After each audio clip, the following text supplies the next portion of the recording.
Ah, my dear ones, come closer. Sit with me for a while. You know, I often say that houses remember things, that these old English walls have ears and eyes, and that on certain winter nights, when the fire crackles just right, memories return louder than ever. This house has been my home for more than 60 years. And tonight I feel compelled to tell you something that still lingers in my heart.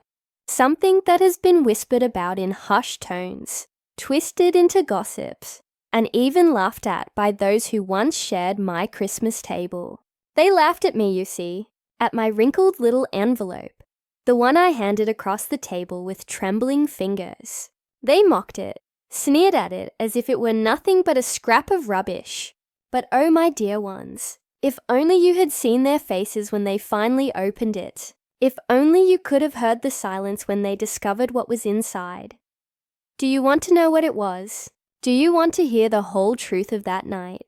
Then stay with me until the end, my loves. Because this story isn't just about an envelope. It's about greed, pride, shame, and the bitter laughter of those who thought they were better than me. And before I begin properly, let me ask you, if you're listening to my voice now, if you feel the chill of this winter tale and want to hear more of my memories, please don't forget to like this story, share it with someone who might need to hear it, and subscribe so you can always return to my little corner. It warms my old heart when I see your comments too, so let me know what you think, for I read every word. It was Christmas Eve in my old stone house, where the beams creak with age and the windows frost over with lace patterns. The fire was lit, the scent of pine needles clung to the air, and the tree stood proudly in the corner. Not as lavish as the ones you see in glossy magazines, no, but decorated with love and memory. The baubles had been in the family for decades, each one telling its own story. Some were cracked, some faded, some sparkling still. I had arranged them all carefully with my stiff, knotted fingers, though I knew full well that no one truly cared anymore about the traditions I held on to. The family arrived in a flurry of laughter and perfume, their boots stomping on the welcome mat, their voices echoing down the hallway. My son and his wife, my grandchildren, all taller, prouder, louder than before. They came bearing expensive bags of gifts, wrapped in glossy paper and golden bows, their arms laden with boxes that seemed to scream of wealth and status. I watched them as they placed those gifts beneath the tree, their eyes darting toward one another, measuring, comparing, silently competing. I smiled, though in truth my heart sank, for I knew that the spirit of giving had long since left them. To them, gifts were no longer gestures of love, but weapons of pride. Still, I welcomed them warmly. That is what a grandmother does, isn't it? She opens her home, even to those who forget the cost of her sacrifices. I poured the mulled wine. I carved the roasted goose. I laughed softly at their stories, even when they barely noticed me. But all the while, inside my pocket, my fingers kept brushing against the little envelope I had prepared. A wrinkled old thing, yes, for my hands had folded and refolded it 100 times.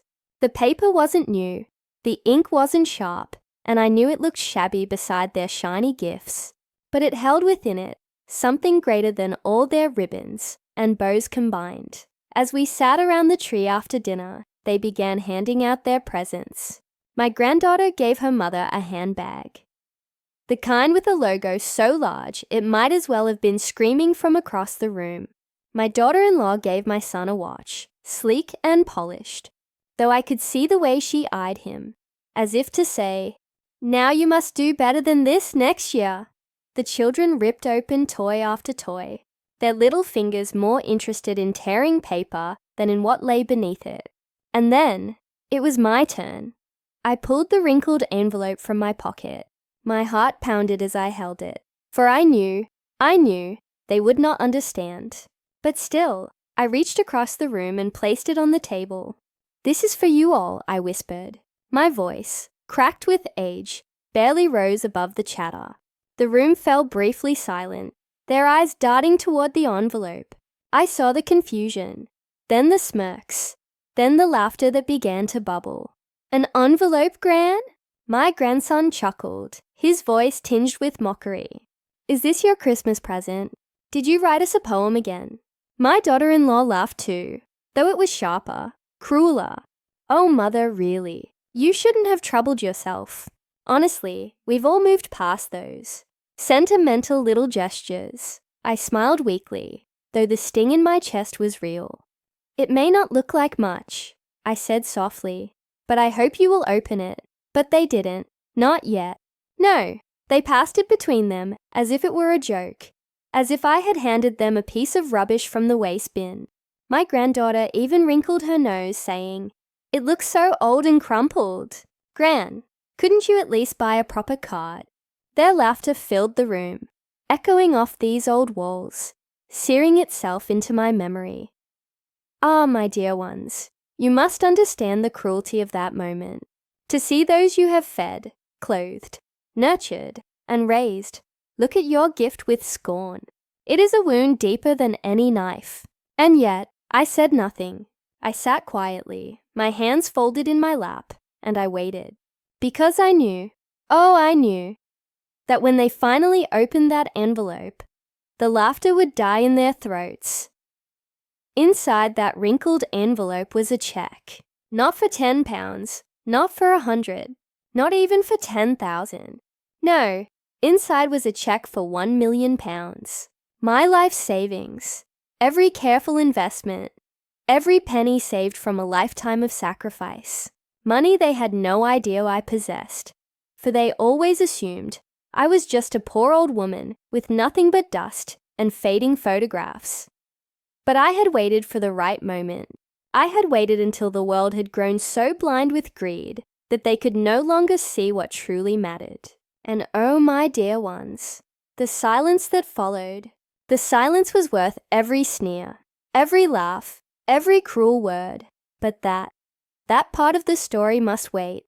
For you see, before they opened it, before their eyes widened and their throats went dry, something else happened. Something that changed everything. The envelope sat there, small and unimpressive, on the polished wood of my table. The laughter had not yet died down, and their mocking words still floated in the air like smoke that refuses to leave a room. My grandson tapped it with his finger, grinning, and said, "Well then, shall we see what Gran's written us this year?" Another one of those inspirational notes. His voice dripped with amusement, and my granddaughter giggled, whispering something into her cousin's ear. I lowered my gaze to my lap, letting them stew in their arrogance. Oh, how little they knew. But in that moment, I found myself wondering, should I let them open it at all? Should I, after their cruelty, truly bestow upon them the gift I had worked a lifetime to gather? Tell me, dear ones who are listening now, what would you have done in my place? Would you have snatched the envelope back and kept the secret forever? Or would you have let them discover the treasure inside, even after their ridicule? If you feel strongly about this, leave me a comment, for I would love to hear your hearts. At last, my daughter-in-law, ever the one to take charge, leaned forward and tore open the flap. She expected, I could see, nothing more than a childish card. She pulled out the cheque with a puzzled look, her brow furrowed, her lips pursing. Then she froze. For a moment the room fell utterly silent. All I could hear was the crackle of the fire and the faint jingling of a bauble swaying on the tree. Her fingers trembled as she held the cheque up, her eyes darting across the numbers printed on it. 1 million, she whispered, her voice cracking. Her husband, my son, snatched it from her hand, his face paling. "Mother, what is this?" he demanded, though his voice, usually so strong, shook as though he were a boy again. The children crowded around, trying to read the strange paper, their laughter gone, replaced with curiosity and confusion. My grandson's eyes widened as he read the figure aloud, his voice quivering. £1 million. "Gran, Is this real? I sat back in my chair, my hands folded neatly, and I smiled faintly. Yes, I said softly. It is real. Every pound earned, every penny saved over the course of my life. That is my gift to you. Their mouths fell open. The silence stretched on, heavy and suffocating, before it broke with 1,000 questions hurled in my direction all at once. How did you get this money? My son stammered.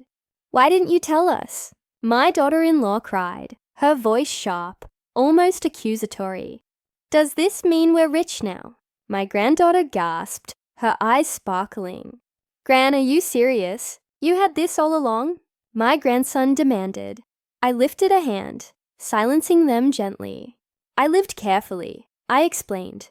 While you spent freely, I saved. While you mocked my frugality, I invested quietly.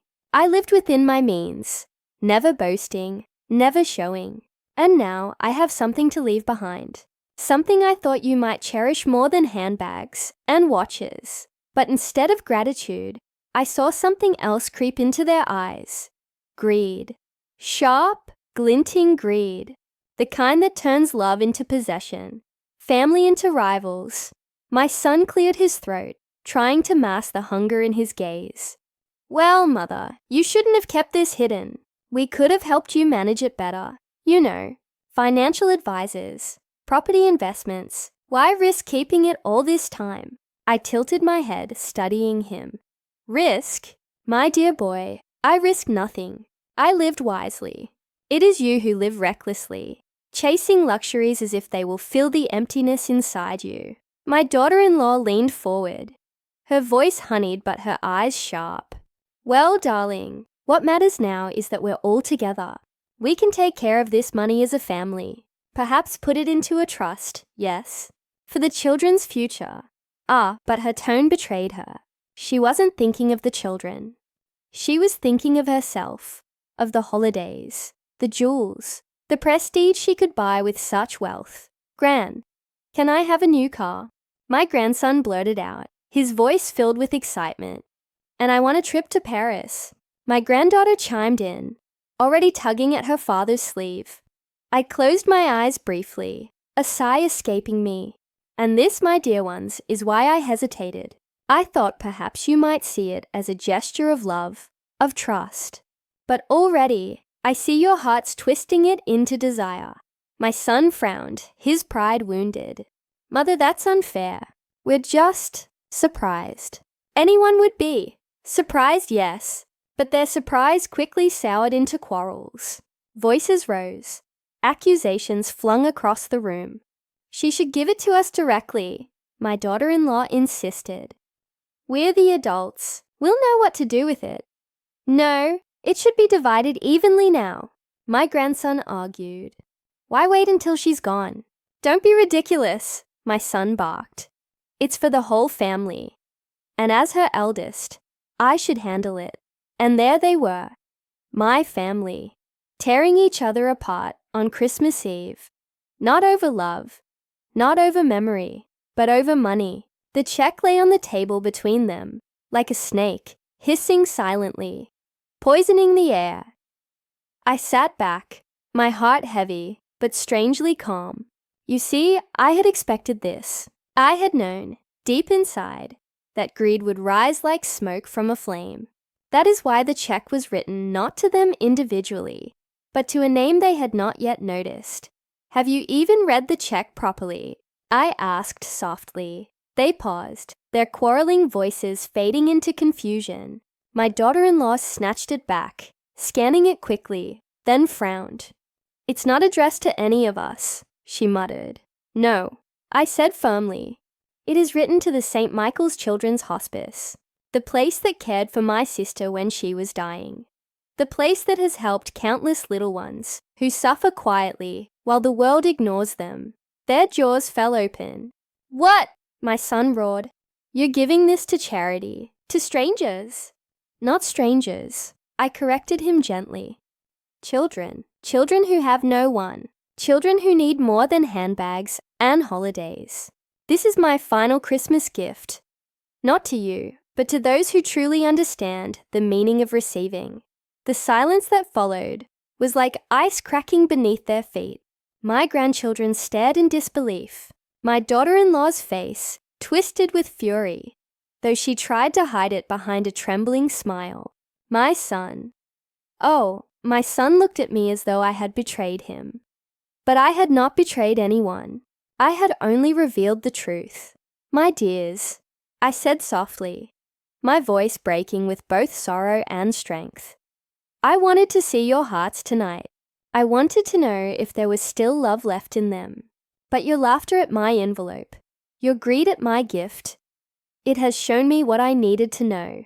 The fire crackled louder, almost as if the house itself agreed with me. The baubles trembled on the tree, casting shadows across their stunned faces. And in that moment, I felt the weight of years lift from my shoulders. Do you understand now, my dear listeners, why I tell you this story? Do you see how sometimes even the simplest gestures reveal the deepest truths? If you do, and if you want me to continue sharing these secrets from my old English house, please subscribe and let me know in the comments. Your voices remind me that kindness still exists in the world. But do not think the story ends here. Oh no, for that check, that decision, that Christmas Eve was only the beginning. My family did not accept it quietly. They plotted, they whispered, they searched through my house in the dead of night, believing there must be more hidden treasure. They thought me foolish, but they did not know half of what these old walls hold.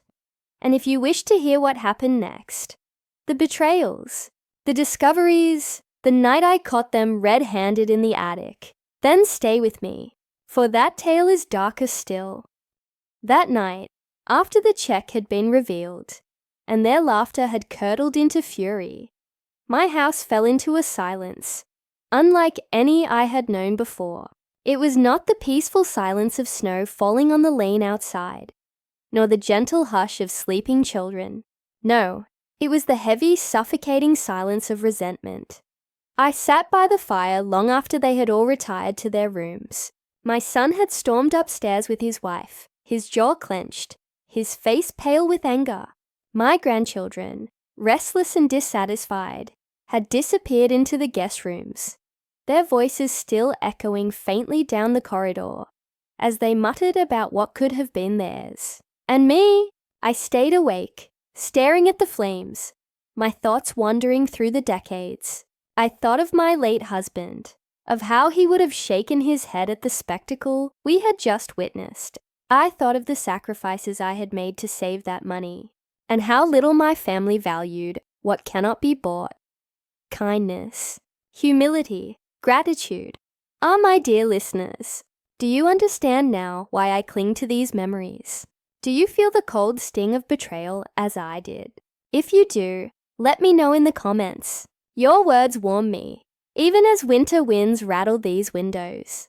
And if you wish to keep hearing my voice, my stories, don't forget to subscribe, for there are so many truths hidden in these walls. As the fire burned low, I heard it, a sound, faint at first, almost dismissible, a floorboard creaking in the hallway, slow, deliberate, my breath caught in my chest, for I know this house, every creak, every sigh. And this was not the settling of wood. This was footsteps. I did not move. I listened, my heart beating against my ribs. The steps crept closer, pausing outside the drawing room door. For a moment, I thought one of them might come in, but no. The steps continued, soft but purposeful, heading toward the back staircase, the one that leads to the attic. I knew then what was happening. My son, or perhaps his wife, could not bear the thought that I had only one check to give. They believed, foolishly, that if I had managed to save £1 million, there must be more. Gold, jewels, cash hidden away in dusty trunks. They thought me an old fool who had concealed treasures in the rafters of my own house. I rose quietly, leaning on my cane, and made my way into the hall. The air was colder there, the shadows longer, the silence deeper. I could see the faint glow of a candle moving up the staircase. They hadn't even bothered to hide their search. My son's voice drifted faintly down, harsh and urgent. Check the trunks. She's hiding something. No one keeps all their money in one check. Oh, my poor boy. Even at his age, he still does not understand me. I followed slowly, my cane tapping softly against the wood, until I reached the foot of the attic stairs. I did not climb, not yet. Instead, I stood there, cloaked in shadow, listening. The thud of trunks being opened, the rustle of papers, the frustrated curses of my daughter-in-law as she rifled through boxes of old linens and photographs. And then, silence. Not the silence of disappointment, but the silence of discovery. What's this? She whispered. I felt my stomach tighten. They had found something. It was not money. No, the attic held no piles of cash, no chests of gold. But it did hold secrets, letters, journals, documents from decades past, memories that I had tucked away, too painful to revisit. And among them, a small wooden box. I knew which one they had found, for I had placed it carefully beneath a blanket long ago. The box was carved with initials, mine and my husband's, entwined in a pattern of ivy leaves. Inside, it held the truth of how I had built my fortune, not through luck, not through inheritance, but through a story darker than they could ever imagine. A story that, once uncovered, would change how they looked at me forever. I turned then, retreating back into the shadows of the hallway, my heart pounding. Let them find it, I thought. Let them see what greed truly uncovers. For secrets, once dug up, cannot be buried again. When morning came, they gathered around the breakfast table with tight smiles and darting eyes. The wooden box sat on the table, its lid closed, but I could feel the weight of it pressing into the room. Mother, my son said stiffly, we found something in the attic. You should have told us. I raised my brows, sipping my tea calmly. Told you what? That you had dealings, he said awkwardly, his voice dropping as though the walls might overhear. That you were involved in things we never knew about. Ah, the way he danced around it made me chuckle softly. You mean the investments? I asked, my eyes steady on his. The letters from the man in London, the one who guided me when your father was gone. His wife leaned forward, her eyes gleaming. Yes, and more than that, there were documents. Things that suggest you owned property, stocks. Things worth far more than $1 million. I set down my teacup, the porcelain clinking against the saucer. So now you believe I am richer still, I said quietly. Now you think the check was but a crumb, and the feast is hidden somewhere else. They exchanged glances, but did not deny it. The children, wide-eyed, looked at me as though I had transformed into someone else entirely. Gran, my grandson blurted, were you, like, secretly a millionaire this whole time? Why didn't you live in a big house or buy fancy things? I smiled sadly. Because money, my dear, is a tool, not a crown. It builds, it provides, but it does not comfort the soul. And you will learn that one day. But I could see it in their eyes. They did not care for lessons. They cared only for what else they might find. And I knew then that my decision to leave the check to charity would not be the end of this battle. No, it was only the beginning. That day passed in uneasy truce. They stayed longer than usual, their laughter forced, their words brittle. I could hear them whispering when they thought I wasn't listening. They prowled the halls like hunters, their eyes searching for hiding places. Every cupboard, every drawer, suddenly seemed to fascinate them. And as night fell once more, I braced myself, for I knew they would not leave without tearing this house apart, stone by stone if need be. The second night was colder than the first. Frost clung thick to the windows, and the old oak tree outside scraped its bare branches against the glass like fingers begging to be let in. I wrapped myself in my shawl and sat once again by the fire, listening to the uneasy hush of my house. My family had not left. They should have gone home by then, back to their own lives. But the promise of hidden wealth kept them rooted here, like weeds. They lingered, prowling from room to room, their footsteps echoing through the halls as if they were intruders in a museum rather than children in their grandmother's home. You may think me harsh, my dear listeners, but I saw it clearly in their eyes. The check to charity was not the wound. It was the idea that there might be more than they could see, more than I had revealed. They could not bear the thought that I, the wrinkled old woman they dismissed, had outsmarted them, had lived a secret life of wealth and cunning. And oh, how greed eats away at love. If you are listening to me now, ask yourself, has greed ever stolen something from your family? Have you seen brothers quarrel, sisters turn cold, or parents grow blind with envy? If so, write me a comment. I promise I will read it. For your stories matter as much as mine. That night, the house stirred with noise long after I had retreated to my bed. Doors creaked open, drawers scraped, furniture shifted. I knew they were searching again. They were convinced that if they just kept looking, they would stumble upon some hidden fortune. Jewels behind the skirting boards, cash beneath the floorboards. Around midnight, I heard voices outside my door, whispered, but urgent. She must have something else, my daughter-in-law hissed. People don't save £1 million and stop. There has to be more. But where? My son grumbled. We turned over the attic, and all we found were letters, and that damn box. Then we searched the cellars, she snapped. Old houses like this always have hiding places. I closed my eyes, feigning sleep as their footsteps moved away. But my heart was wide awake, beating fiercely. You see, they were right, though not in the way they thought. This house did hold secrets, buried deeper than they could imagine. And some secrets should never be unearthed. By dawn, their restlessness had not eased. At breakfast, they avoided my gaze, their eyes darting from one another, their words clipped. My grandchildren picked half-heartedly at their toast, whispering to each other, their young faces alight with excitement, as though they were part of some treasure hunt. Finally, my daughter-in-law could bear it no longer. She leaned forward, her manicured fingers tapping sharply on the table. Mother, it would be best if you told us everything. We know you've hidden more. Don't you think it's cruel to keep us guessing? I met her gaze, calm but cold. Cruel? I echoed. Cruel is watching your family laugh at a gift from the heart. Cruel is seeing greed eclipse gratitude. If I have hidden anything, it is not for you to demand, but for me to decide.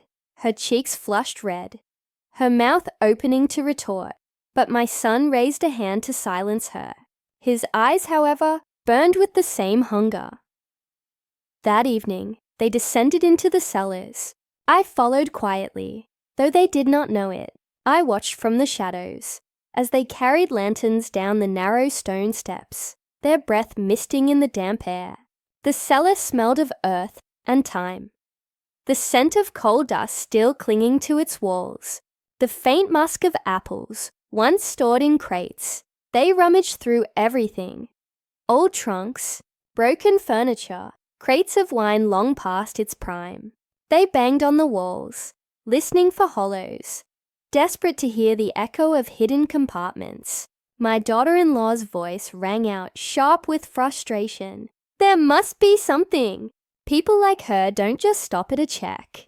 People like me. How little she knew. At last, my grandson tugged at a loose panel in the far corner. The wood gave way with a groan, revealing a narrow cavity. His eyes lit up. Dad, there's something here. They crowded around as he pulled out a bundle wrapped in cloth.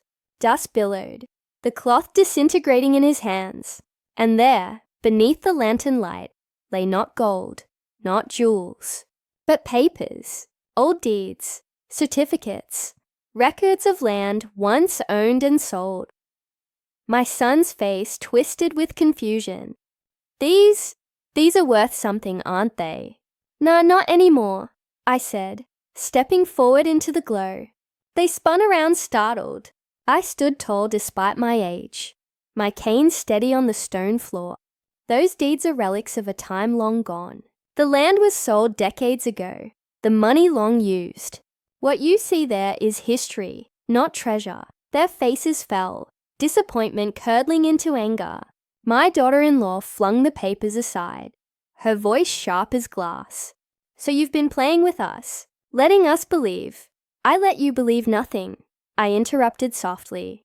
"Your greed whispered lies into your ears. You wanted riches where there were none, crowns where there were only cobwebs." For a moment, the cellar was silent, but for the dripping of water in the far corner.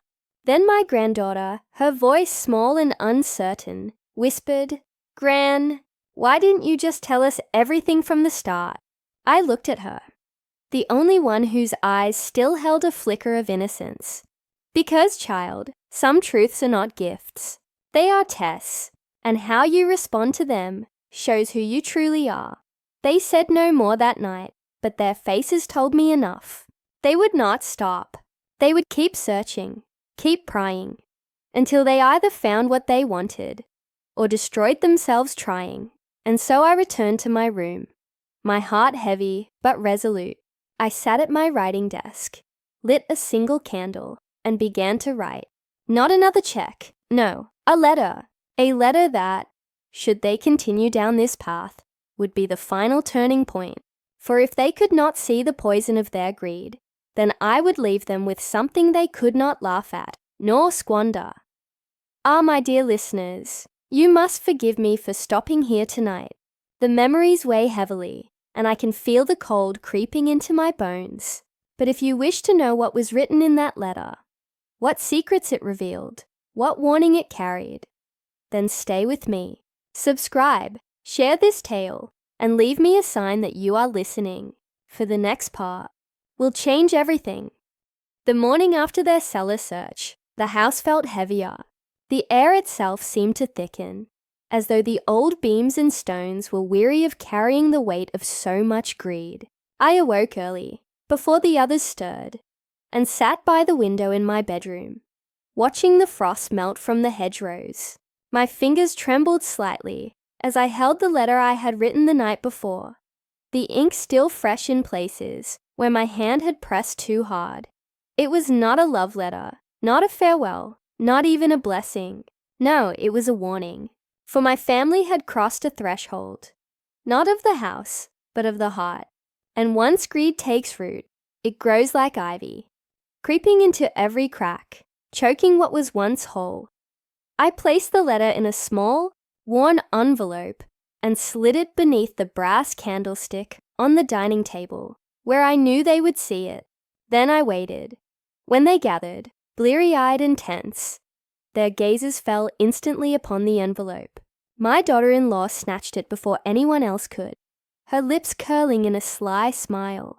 "Another letter from Mother," she muttered, her voice heavy with sarcasm. Shall we read her poetry again? But as she unfolded the paper, her face changed. Her eyes widened, her mouth fell open. She read silently at first, then aloud, her voice trembling with both confusion and indignation. "To those who mock and scorn, to those who laugh before they listen, you think wealth is measured in coins and checks, in deeds and jewels. You are wrong. Wealth is measured in character, in sacrifice, in what you are willing to give without expecting return. If you continue to tear apart this house in search of riches, know this, you will find nothing but ashes.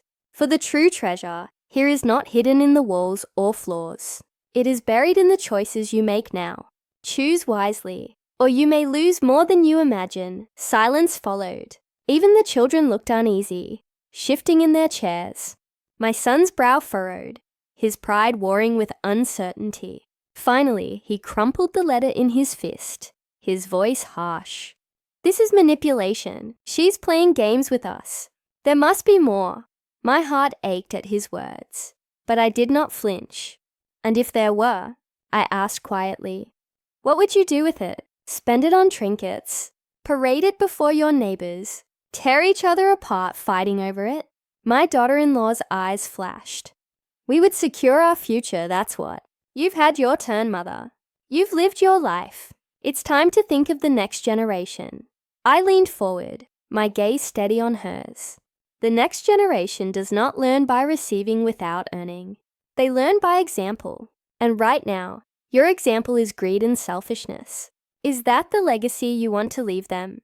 Her cheeks flushed, but she said nothing. The children, sensing the tension, slipped away from the table. I watched them scamper down the hallway, their laughter forced, brittle as glass. They were too young to understand the poison in the room, yet not too young to feel its sting. My son rose suddenly, his chair scraping harshly against the floor. Enough, he snapped. We'll search again. This house is old. There are bound to be compartments, safes, something she's hiding. I said nothing, for I knew they would not listen. Their ears were deaf to anything but the whisper of imagined fortune. That evening, I heard them again, this time in the library.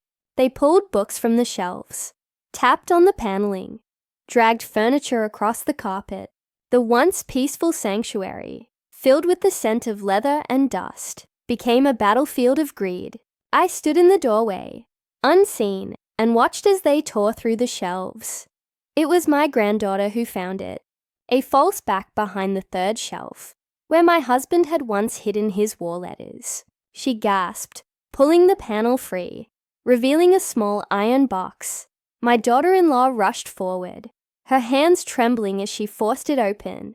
Inside, neatly stacked, were more documents. Not checks, not jewels, but journals.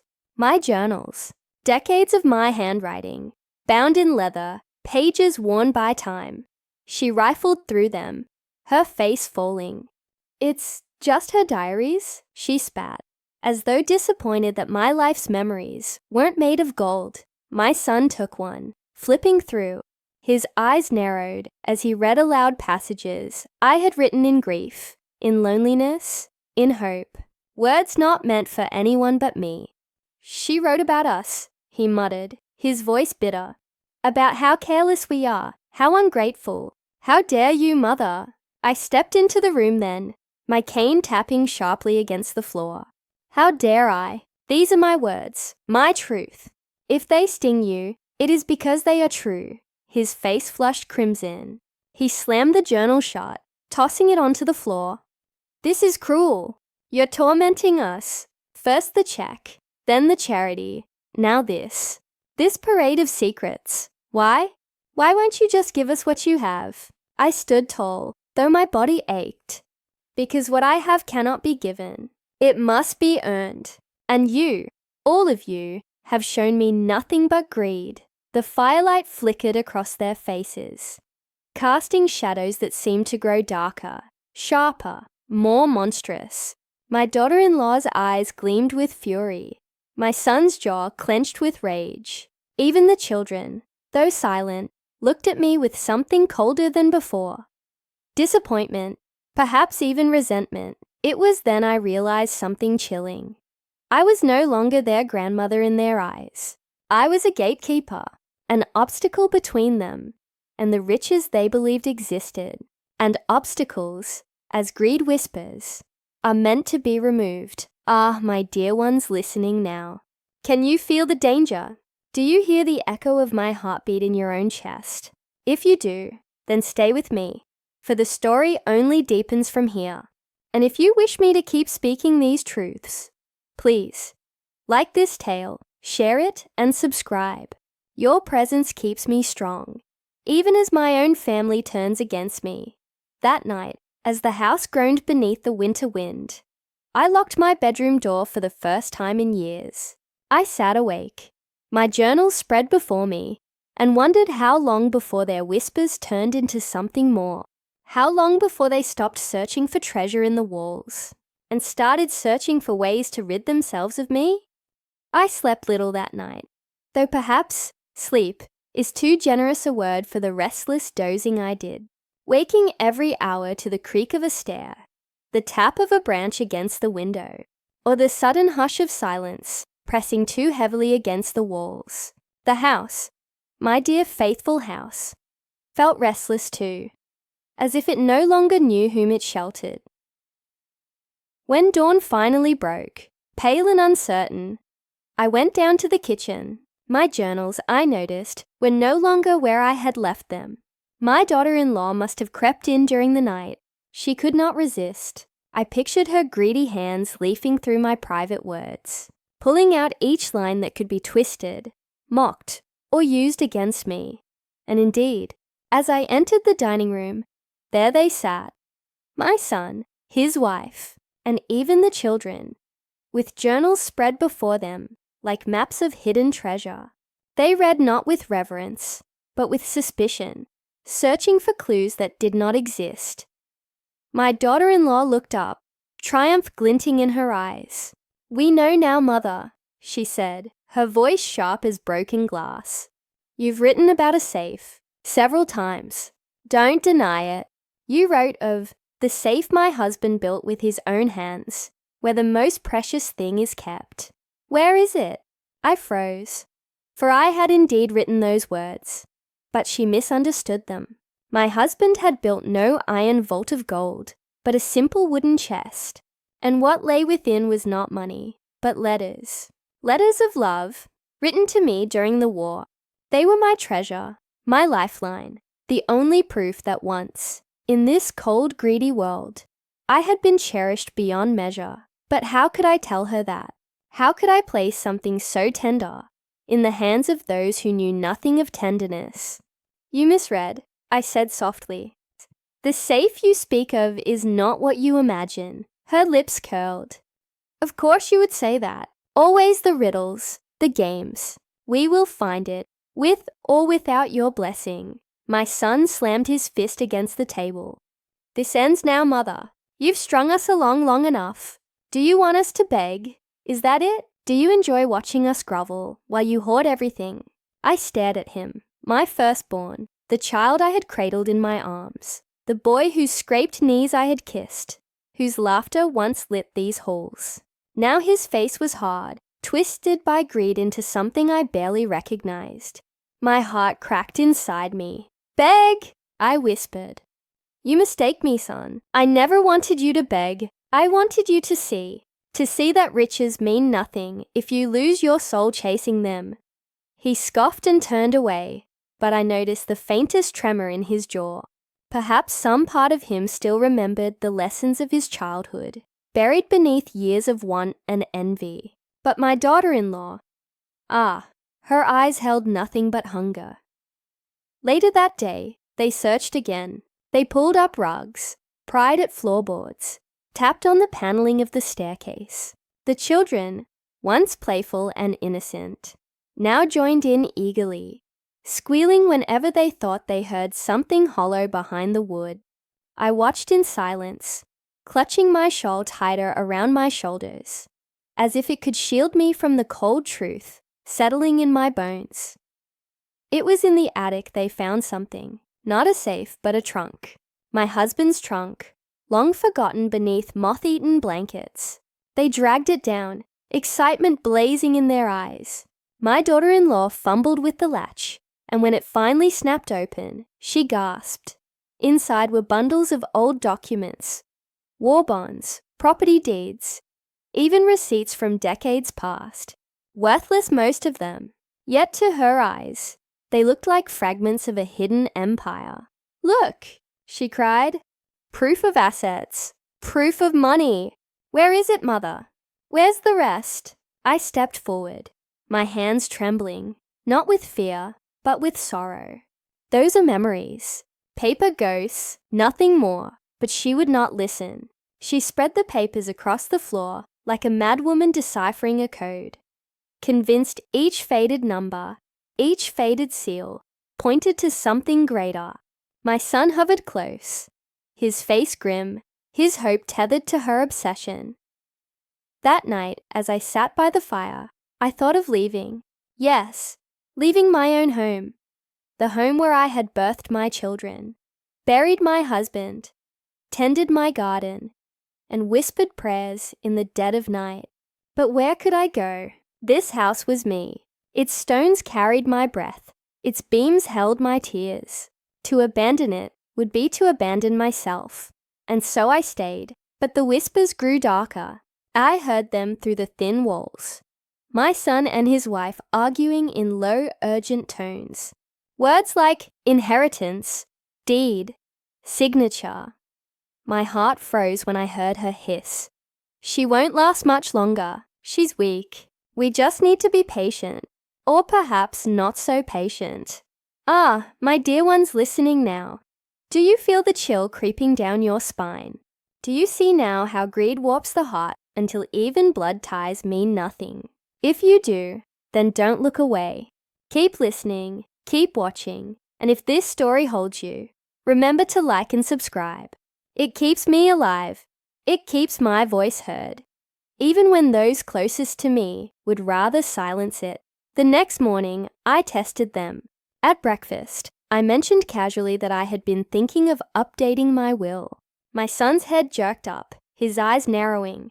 My daughter-in-law forced a smile. Too sweet, too brittle. Oh, mother, whatever for. You're in fine health. Plenty of time for that later. But I saw the flicker of panic in her eyes. I sipped my tea slowly, letting the silence stretch. Still, I murmured, it would bring me peace of mind. To ensure things are divided properly. To ensure fairness. My son set his cup down with a clatter. Fairness, he barked. What's fair about keeping secrets? About hiding what's ours? If you want fairness, mother, tell us the truth. Tell us where the money is. I met his gaze steadily. And if I told you there is no money? His jaw tightened. Then I would call you a liar. And so it was decided. Not by me, but by the poison in their veins. They would not stop. They could not. They would rip this house apart brick by brick, memory by memory, until either they found what they sought or destroyed everything in the attempt. That evening, as the wind howled outside and the fire sputtered low, I took one of my journals and opened to the last page. My hand shook as I wrote, "If they do not find gold, they will take my blood instead." I closed the book, slid it beneath the floorboard where my husband's letters lay, and whispered a prayer, not for myself, but for them. For once, greed consumes. There is no saving the soul. And as I blew out the candle, the darkness seemed to lean closer, listening, waiting. The night after I heard their whispers of inheritance, I scarcely dared to close my eyes. The wind rattled the windows, and every creak of the staircase made my heart seize. I half expected the door to my room to burst open, my son standing there with fire in his eyes, my daughter-in-law behind him with that thin, triumphant smile. But morning came, pale and cold, and I was still alive. At breakfast, the atmosphere was sharp as broken glass. My daughter-in-law poured tea as though she were poisoning it, her smile brittle, her words syrupy. My son barely spoke, his eyes darting between me and the journals they still pored over as if they were sacred texts. The children sat, unusually quiet, watching, learning, though what they learned was not love, but suspicion. I could not let them believe this was normal. I had to remind them, if not through words, then through action, that family meant more than money.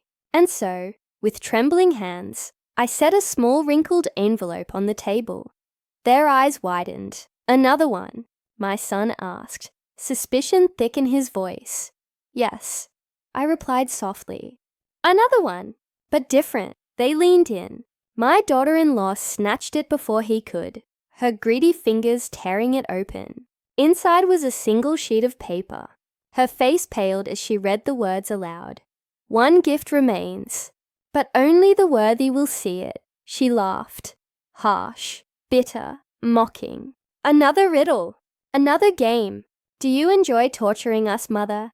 Do you enjoy watching us chase shadows while you dangle the promise of riches?" I met her gaze calmly. "Do you think it torture to ask you to reflect? To ask you to see what truly matters? You mock my envelope because it is wrinkled, plain, unimpressive. But often, the plainest wrapping hides the greatest gift. My son slammed his hand against the table. Enough riddles. Where is it, Mother? Where is the cheque? The money? The fortune you've hidden all these years. Ah, so there it was. The word spoken at last. Cheque. They had guessed, or perhaps overheard, or perhaps pieced it together from my journals. Their greed had given the secret form and name. I leaned back, letting the silence stretch. And if I told you, I said finally, that I do indeed hold something of great value, that once, long ago, I placed it in an envelope, plain, wrinkled, unremarkable, and that it has been here all along. The air seemed to vanish from the room. Their eyes darted around, scanning the walls, the shelves, even the folds of my shawl, as if the $1 million cheque might flutter out at any moment, like a moth from the dark. My daughter-in-law's voice dropped to a whisper, trembling with both awe and greed. Where? But I did not answer. I simply rose, gathered my shawl, and shuffled toward the drawing room. Let them stew in their hunger. Let them realize that not all secrets surrender easily. That afternoon, they turned the house upside down once more.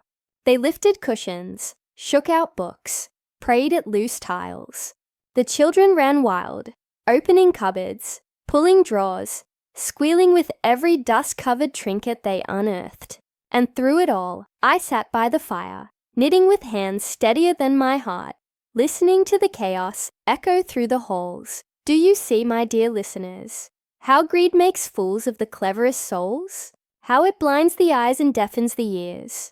Even as I sat there, in plain sight, with the knowledge they craved burning quietly within me, they never once thought to look beyond themselves. And if you see it too, then bless this story with your presence. Like it, share it, and let others hear. For stories like mine are warnings, and warnings unheeded become curses. By evening, the house looked as though a storm had passed through.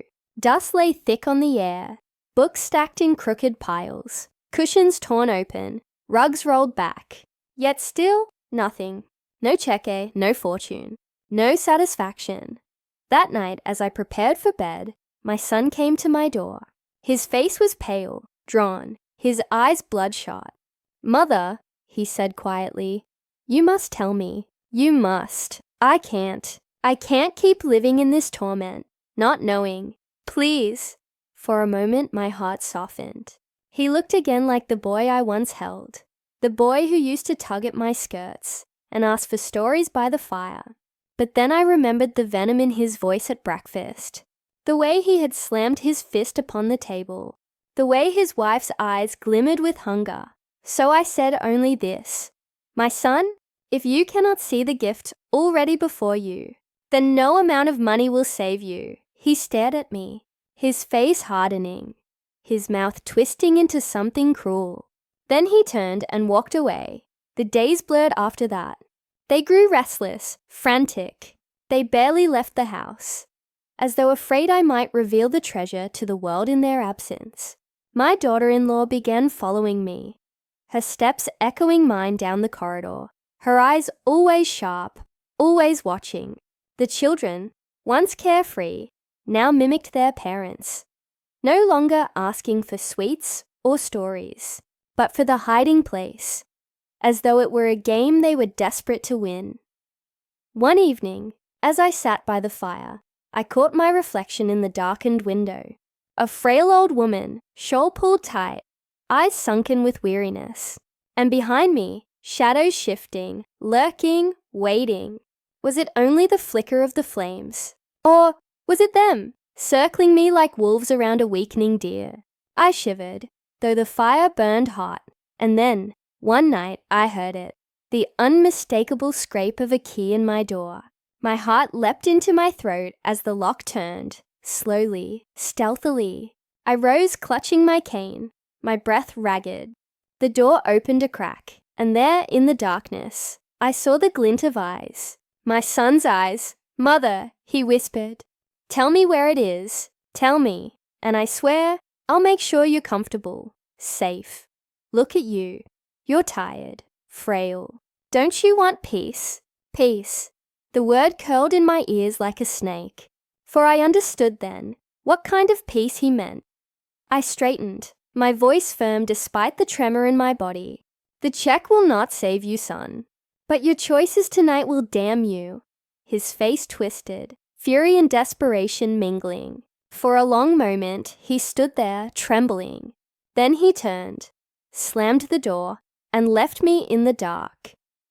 I sat awake until dawn, clutching the wrinkled envelope that lay hidden beneath my pillow.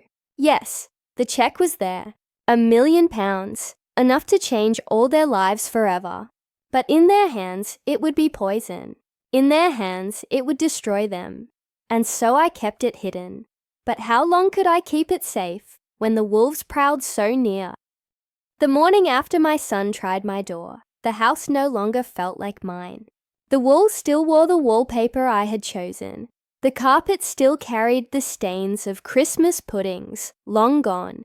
The air still smelled faintly of lavender polish, but none of it felt safe. It was as though my very memories had been stolen and now hung on the walls, like trophies for strangers to gawk at. At breakfast, their faces were polite masks, stretched over hunger. My daughter-in-law buttered her toast with delicate precision, her eyes never leaving me. My son spoke of ordinary things. The weather, the rising cost of petrol, the neighbors' holiday lights. But each word fell heavy, unnatural, as though meant to lull me into forgetting what I had heard at my door. Even the children stared, silent, waiting. I could not eat. The tea tasted bitter, the bread dry as dust in my mouth. I excused myself, retreating to the drawing room, where the fire had long since burned down to ash. There, I sat in my chair, the cheque tucked securely in the envelope beneath my pillow upstairs. My wrinkled Christmas envelope. The one they mocked, the one they laughed at. If only they knew. Do you hear me, dear listeners? The greatest treasures often hide in the plainest places. A scrap of paper, folded in a worn envelope, might carry more power than vaults of gold. And yet, power without wisdom is a curse. Remember this, and if my voice stirs something in your heart, let it live by your kindness. Share this tale, subscribe to my stories, and never let greed make you blind. By afternoon, the searching began again. My daughter-in-law led the charge this time, dragging the children from room to room, urging them to knock on walls, peer beneath beds, rattle cupboards. Their laughter was no longer playful. It was sharp, shrill, fueled by expectation.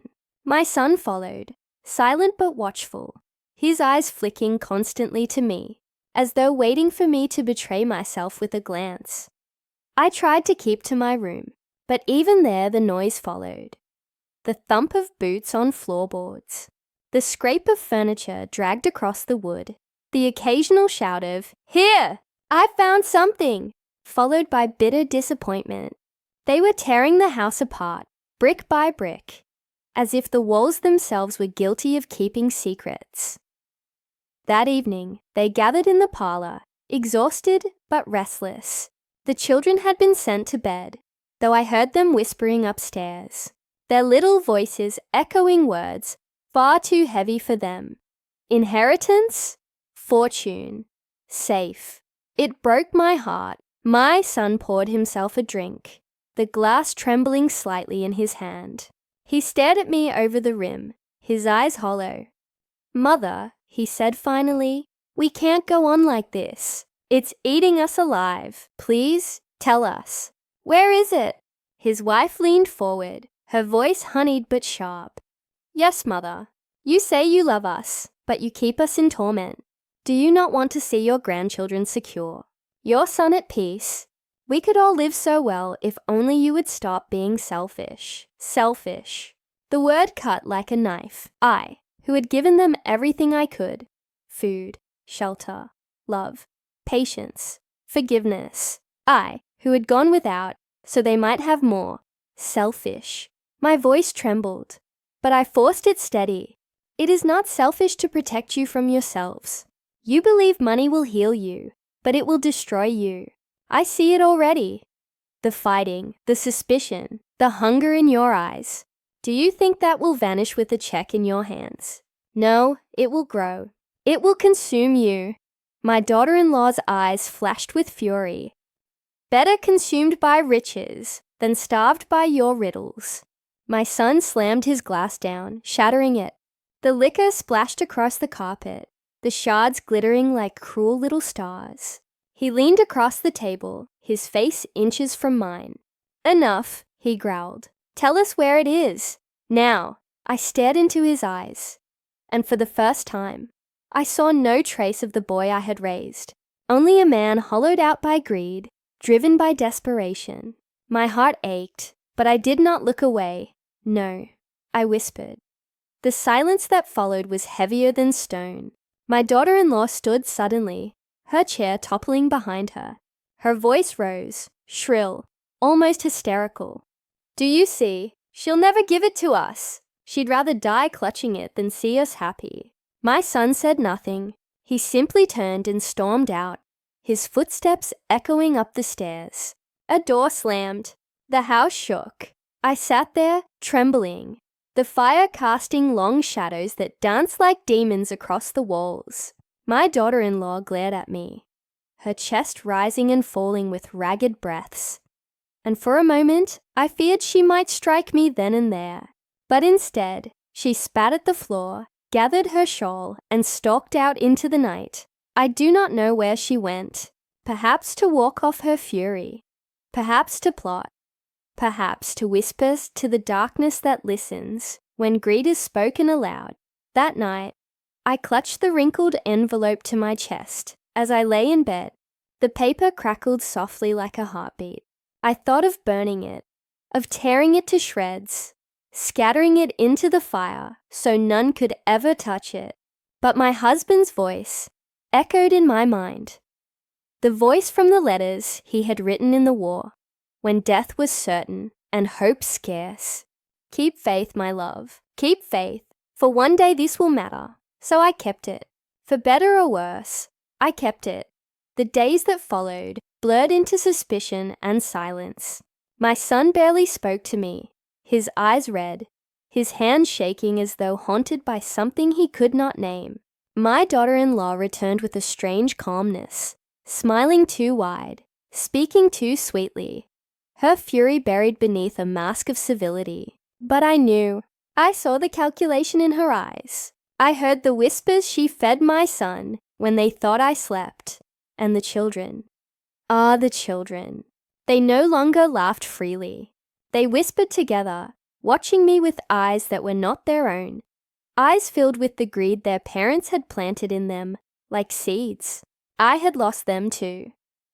One evening, as the snow fell thick and silent outside, my son came to me again. His voice was low, hoarse, almost pleading.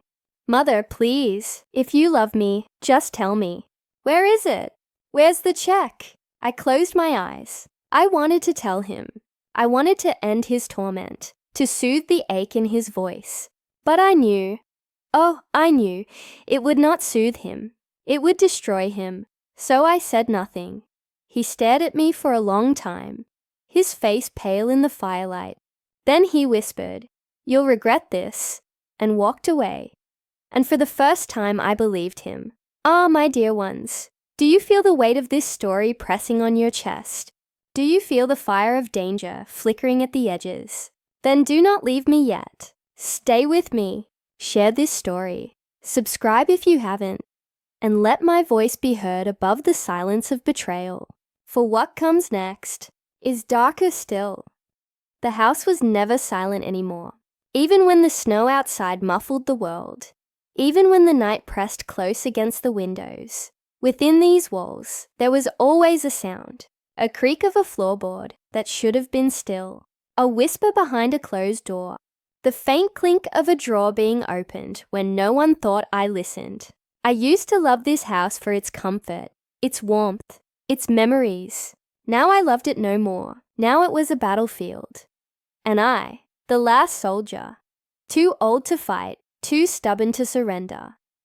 My son no longer looked me in the eye. When he spoke, his words were few, clipped, drained of patience.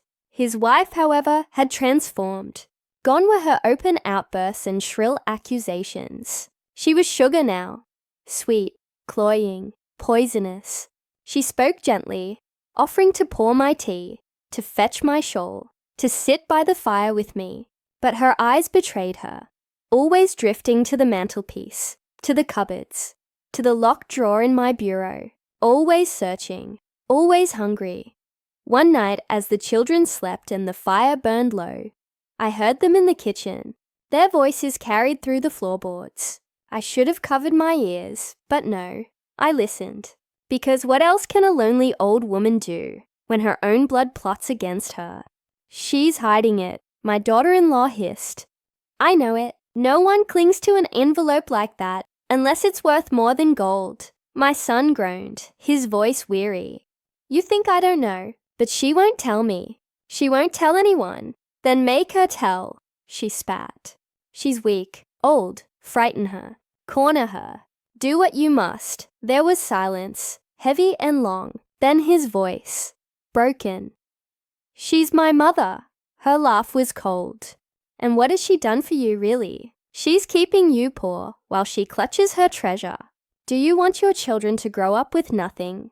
Do you want to keep groveling for scraps while she sits on a fortune? I clutched my chest, my breath thin as paper. My own son, torn between love and greed, between the memory of who he was and the hunger gnawing at his heart.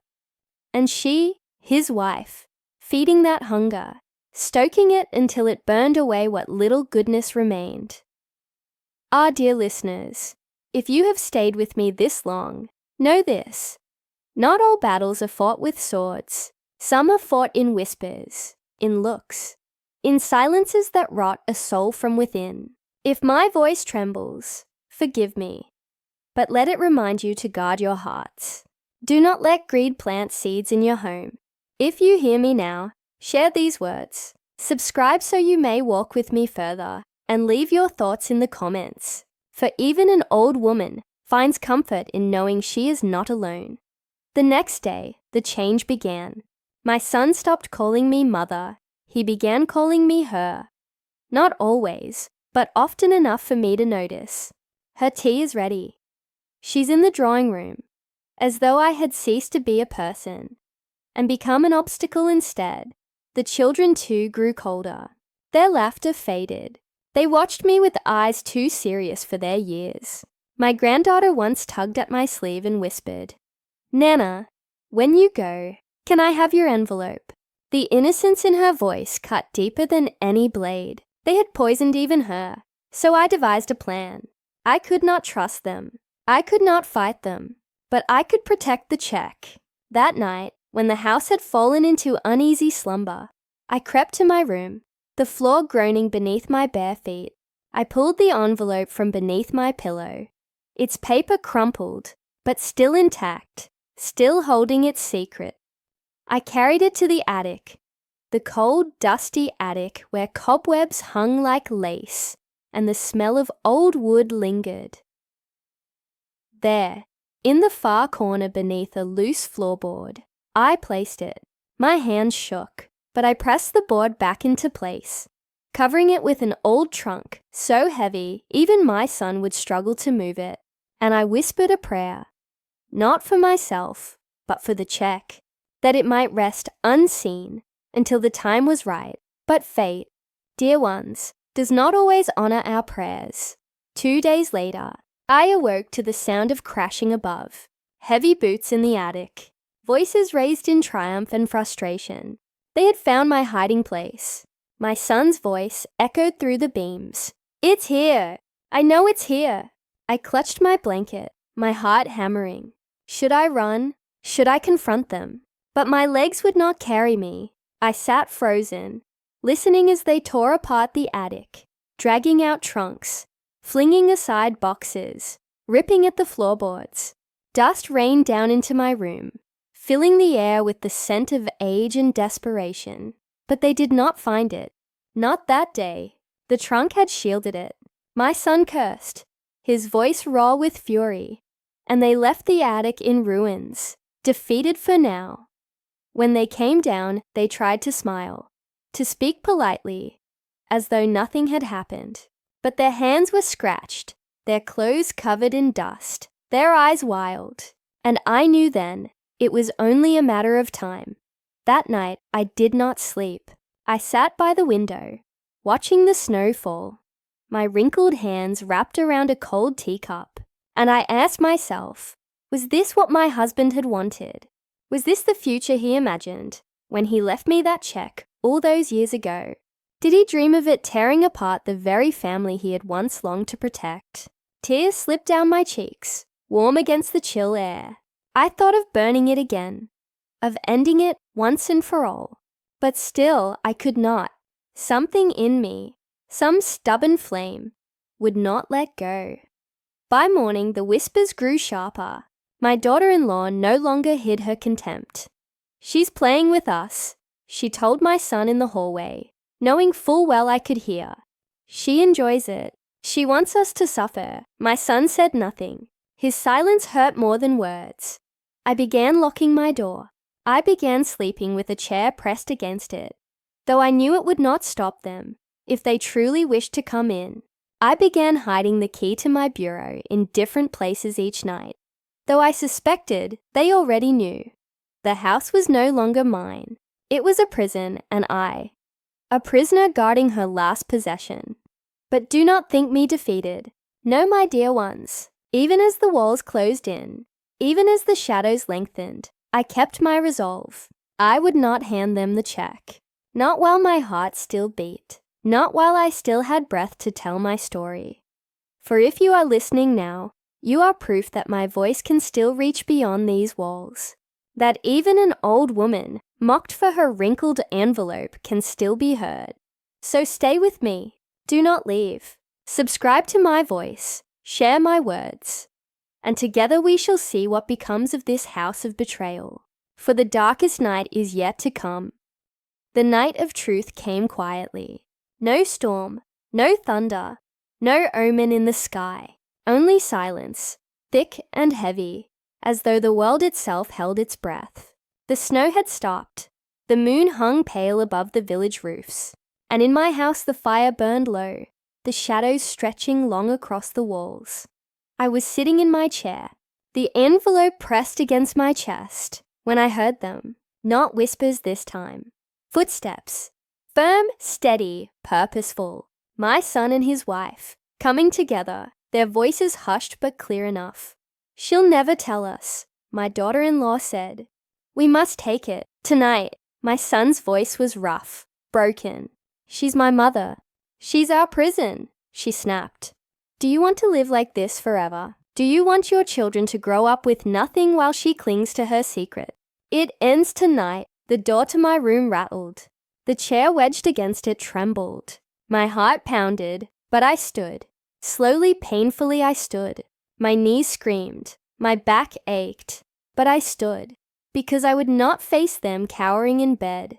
The door burst open. The chair skidded across the floor. And there they were. My son with his jaw clenched. His wife with eyes like knives. "Give it to us," she hissed. I held the envelope tighter.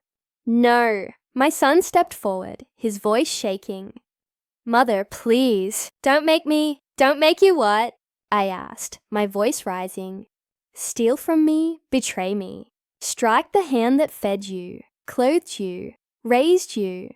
Is that what you've become?" His face crumpled, torn between love and greed. But his wife pushed past him, her hand outstretched. She lunged for the envelope. I staggered back, clutching it to my chest. For a moment we struggled. Her youth against my frailty. Her hunger against my desperation. My son shouted, but neither of us listened. Then suddenly she wrenched it free.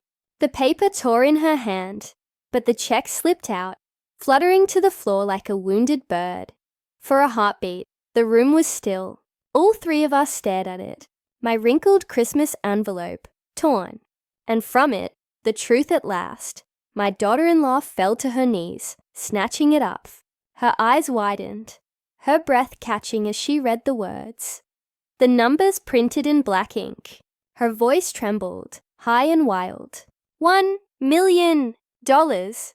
My son froze, pale as death. His lips moved, but no sound came.